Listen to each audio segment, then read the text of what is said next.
올림포스의 균열 시즌2 신들이 서로를 믿지 않게 된 시간들 에피소드 1 헤라와 제우스의 첫 갈등 타이탄 전쟁이 끝났을 때 세상은 마치 모든 상처가 완전히 아문 것처럼 고요해 보였다.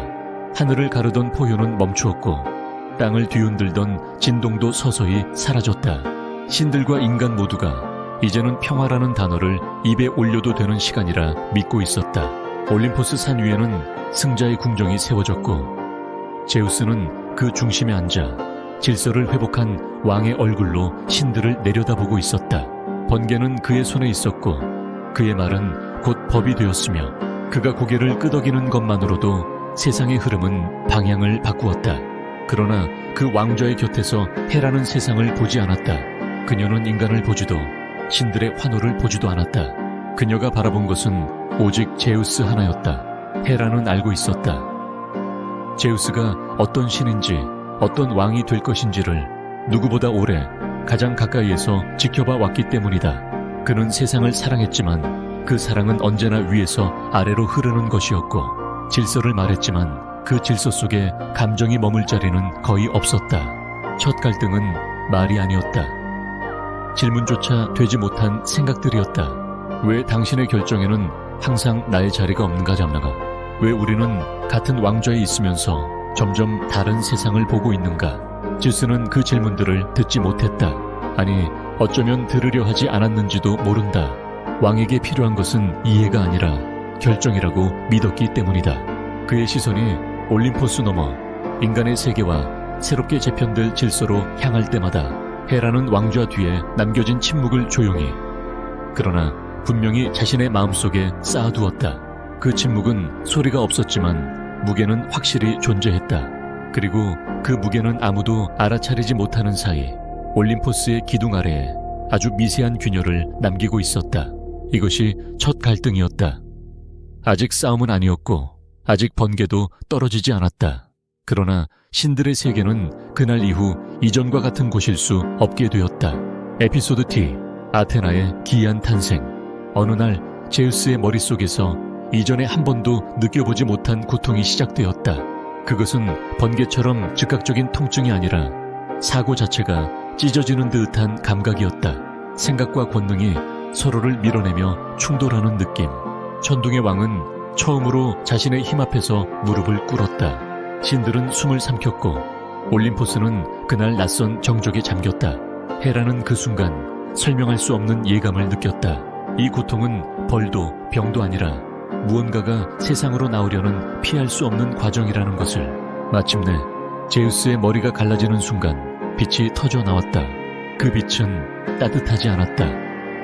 그러나 눈을 돌릴 수 없을 만큼 선명했고 그 어떤 번개보다도 질서정연했다. 그 속에서 완전한 무장을 갖춘 여신이 한치의 망설임도 없이 모습을 드러냈다.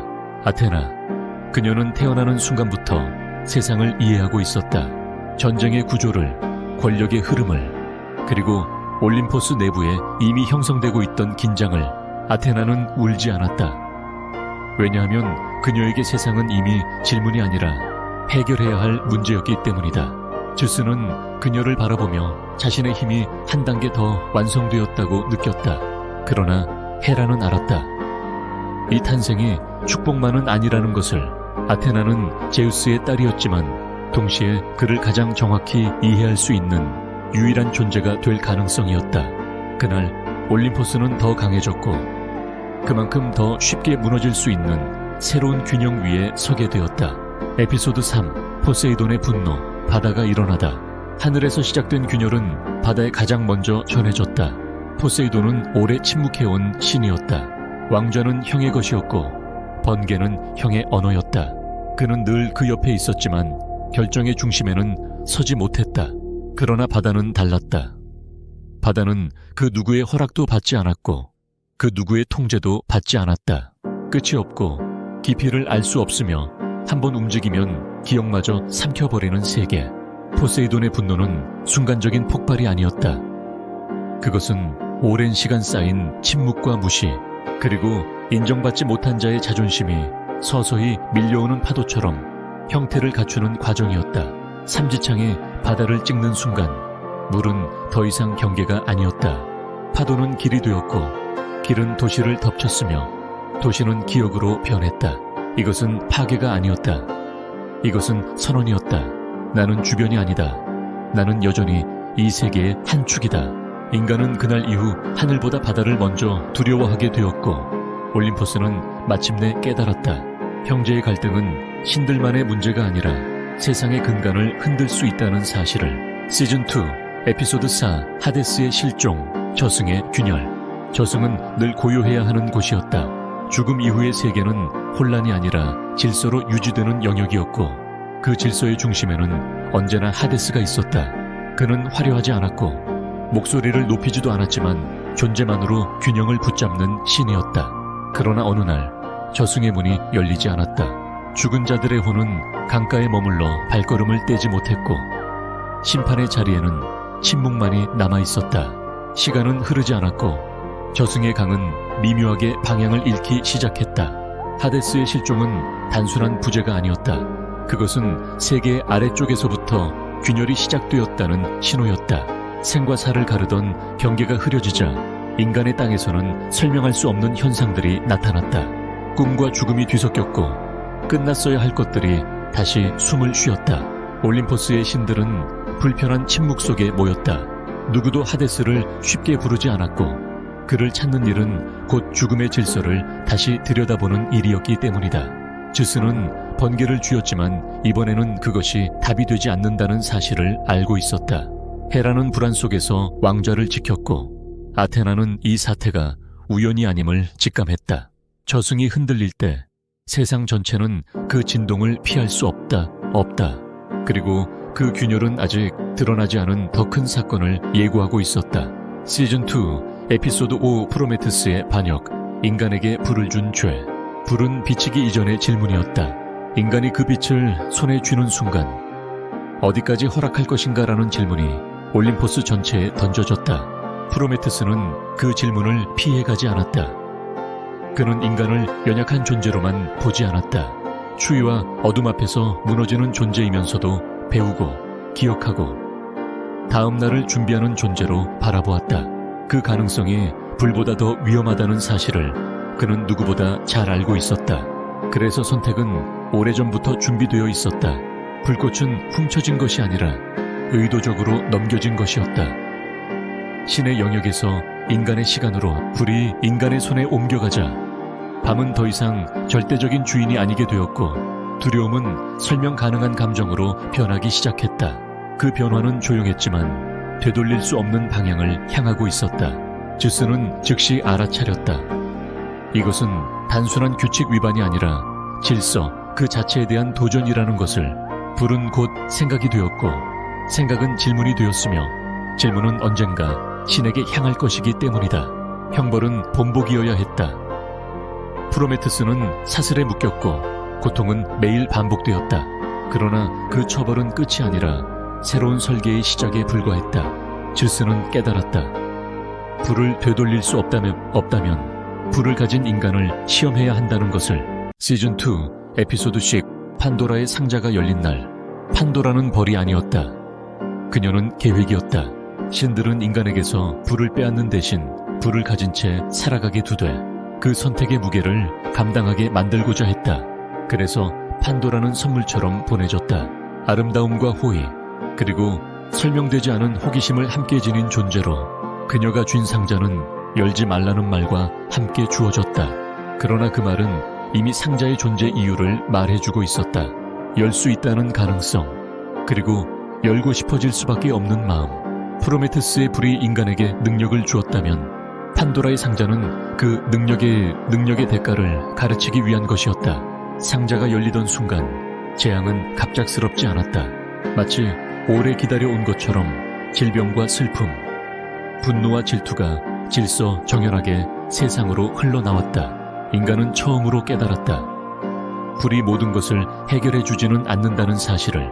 그러나 상자의 맨 아래에는 신들조차 완전히 계산하지 못한 것이 남아있었다. 희망. 그것은 고통을 없애지 않았지만 고통 속에서도 포기하지 않게 만드는 힘이었다.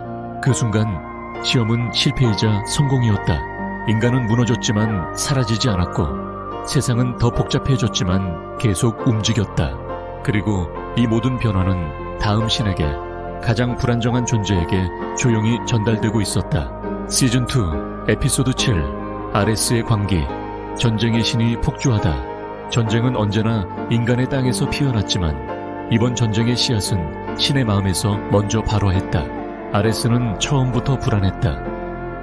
프로메테우스의 불이 인간에게 넘어간 이후 인간의 싸움은 더 이상 우발적이지 않았고 판도라의 상자가 열린 뒤로는 고통조차 계산 속에 포함되기 시작했기 때문이다. 전쟁은 변하고 있었다.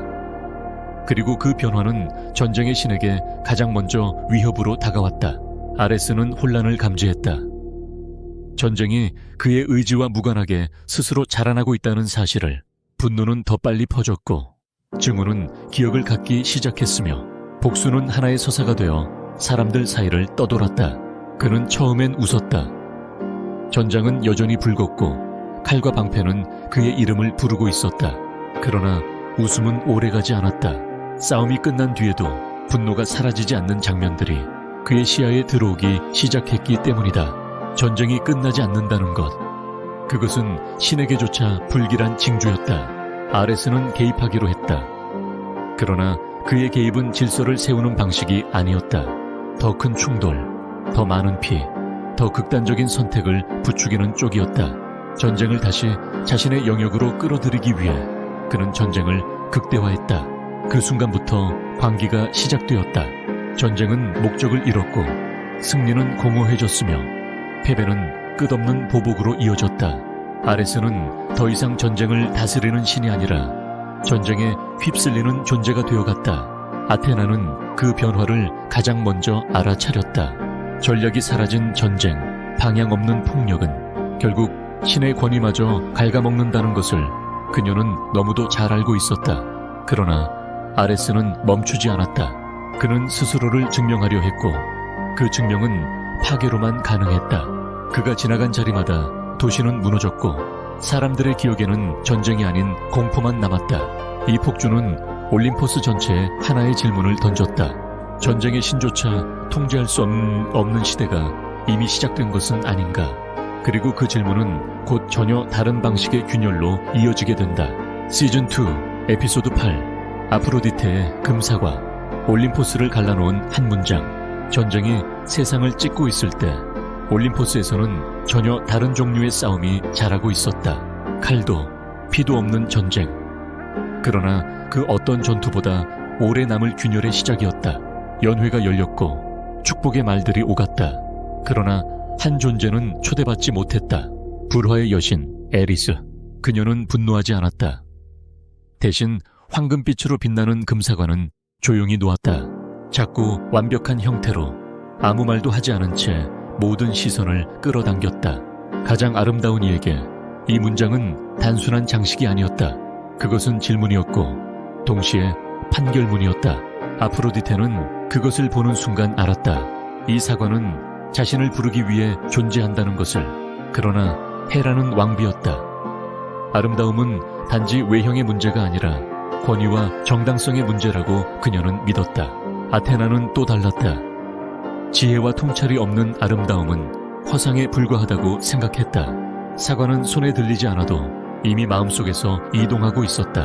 질투는 말이 되지 않았고 자존심은 양보를 허락하지 않았다. 아무도 먼저 물러서지 않았다. 이 순간부터 올림포스의 갈등은 구조적으로 변했다. 힘과 역할의 문제가 아니라 인정과 비교의 문제로 바뀌었다. 누가 더 중요한가? 누가 더 사랑받는가라는 질문은 신들에게조차 치명적이었다. 결국 선택은 인간에게 넘어간다. 신들은 판결을 미루는 대신 책임을 내려놓는 쪽을 택했다. 필멸자의 판단에 신들의 감정을 맡긴 순간 올림포스는 스스로 균열을 인정한 셈이었다. 금사과는 굴러 떨어지지 않았다. 그저 제자리에 있었을 뿐이다. 그러나 그 주변에서 신들의 마음은 이미 서로 다른 방향으로 움직이고 있었다. 아레스의 폭주가 세상을 흔들었다면 아프로디테의 사과는 올림포스를 갈라놓았다. 그리고 이 두 균열은 곧 하나의 선으로 이어진다. 전쟁은 더 이상 우연이 아니라 선택의 결과가 되어가고 있었다. 시즌2 에피소드 9 즈스의 심판, 신들이 갈라지던 순간 올림포스는 아직 서 있었지만 이미 하나의 장소가 아니었다. 신들은 같은 하늘 아래 모였으나 서로 다른 방향을 보고 있었다. 침묵은 길어졌고 그 침묵 속에서 각자의 계산은 점점 또렷해졌다. 즈스는 그 변화를 외면하지 않았다. 왕좌에 앉은 그는 신들이 갈라지는 소리를 듣고 있었다. 그것은 말이나 행동이 아니라 시선이 어긋나는 소리, 침묵이 서로 다른 무게를 갖는 소리였다. 심판은 더 이상 미룰 수 없었다. 미루는 순간 올림포스는 자연스럽게 쪼개질 것이었기 때문이다. 질서를 세우기 위한 마지막 개입, 그것이 제우스의 판단이었다. 번개는 경고가 아니었다. 그날의 번개는 선언이었다. 누가 옳은지를 가리는 것이 아니라 어디까지 허용할 것인가를 정하는 기준이었다. 질서는 하나씩 선을 그었다. 전쟁에 개입한 방식, 인간의 선택을 조종한 정도, 감정을 질서 위에 올려놓은 책임, 그 모든 것이 심판의 항목이 되었다. 누군가는 고개를 숙였고 누군가는 침묵으로 맞섰다. 말하지 않았다고 해서 동의한 것은 아니었다. 그 순간 신들은 같은 판결을 듣고도 서로 다른 결론에 도달했다. 심판은 공정했지만 통합을 회복하지는 못했다. 즈스는 깨달았다. 분열은 이미 사건이 아니라 상태가 되어 있었다는 것을, 되돌릴 수 없는 단계에 도달해 버렸다는 사실을. 심판이 끝났을 때 올림포스는 여전히 찬란했지만 그 빛은 하나가 아니었다. 시즌2 에피소드 심 올림포스 재정비, 그리고 다가오는 전쟁의 그림자. 심판 이후의 시간은 전쟁보다 조용했고 그래서 더 무거웠다. 신들은 각자의 영역으로 돌아갔다. 그러나 돌아간 것은 장소뿐이었다. 마음은 돌아오지 않았다. 즈스는 재정비를 명령했다. 그것은 회복이 아니라 존속을 위한 선택이었다. 이제 올림포스는 완전한 통합을 가정할 수 없게 되었기 때문이다. 역할이 다시 정의되었다. 권한은 제한되었고 개입의 선은 더 명확해졌다. 신들은 더 자유로워진 동시에 더 멀어졌다. 동맹은 조용히 형성되었다. 공식적인 선언은 없었지만 누가 누구의 편인지 모두가 알고 있었다. 침묵은 새로운 언어가 되었고 거절은 눈빛으로 충분했다. 아테나는 기록을 남기기 시작했다. 전쟁은 감정이 아니라 구조의 문제로 바뀌었음을 그녀는 알고 있었다. 앞으로의 싸움은 분노보다 계산에 의해 움직일 것이다. 아레스는 여전히 흔들리고 있었다. 그러나 이제 그를 막는 것은 왕의 명령이 아니라 새로 그어진 선들이었다. 관계는 억눌렸지만 사라지지는 않았다. 아프로디테의 미소는 이전과 같지 않았다. 사랑은 더 이상 중립적인 힘이 아니었고 선택을 요구하는 도구가 되어 가고 있었다. 올림포스는 재정비되었다. 그러나 그 재정비는 전쟁을 피하기 위한 것이 아니라 전쟁을 감당하기 위한 형태였다. 멀리서 그림자가 드리워졌다.